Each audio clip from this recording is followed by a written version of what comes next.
Boracay for today's and so kaya kailangan ko na bilisan dyan ay tatay ko kasi umuwi siya galing Maynila. Galing Maynila, umuwi pa siya dito. Tatay ko, alam mo naman taga-Subic ako, kaya papunta Boracay, papasasakay pa kami ng airport, kaya simpleng makeup artist lang ang gagamitin natin. Diyan na yung tatay ko sa Maynila at padating sa airport, and pupunta muna kami sa aming tita doon.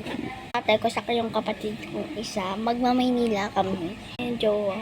Sama ko si Bricks. Sa pagdadrive niya, siya yung magdadrive. Dada niya sa Maynila yung dadrive. So, naghahanap ko yun ng ito na lang gagawin. Napakabango na ito, sobrang ganda.